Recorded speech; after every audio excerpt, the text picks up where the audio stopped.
Magandang umaga, Pilipinas! Live mula sa Pag-asa DOST. Narito na po ang latest sa lagay ng panahon.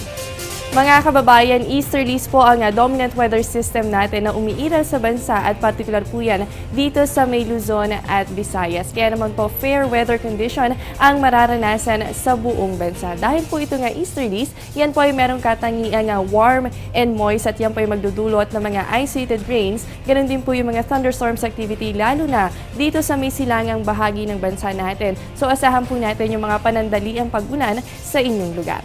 At mga kababayan, silipin naman po natin kung magpapatuloy ba ang good weather conditions sa mga susunod na araw. Abangan yan sa aming pagbabalik.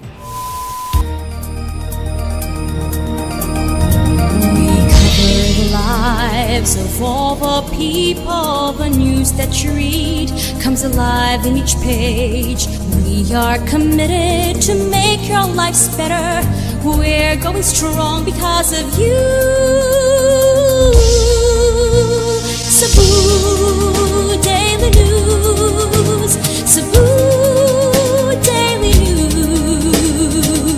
Cebu Daily News.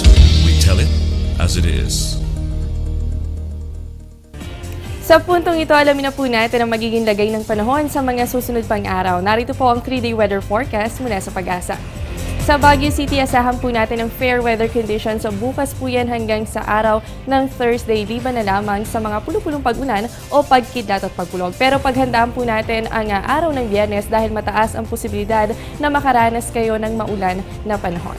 Samantala, dito po sa atin sa Metro Manila magpapatuloy ang magandang panahon sa susunod na 3 araw. Ang temperatura po dito maglalaro naman yan sa pagitan ng 23 to 33 degrees Celsius. At para naman po sa Metro Cebu, asahan din natin ang fair weather conditions. Iyan po yung partly cloudy to cloudy skies with isolated rain showers and thunderstorms. Simula po yan bukas araw ng Wednesday hanggang sa darating na Friday. At para naman po sa Metro Davao, asahan din natin ang good weather conditions. Ang bahagya hanggang sa maulap na kalangitan na meron kasamang pulupulong pag-ulan o pagkidlat at pagkurog sa susunod na 3 araw.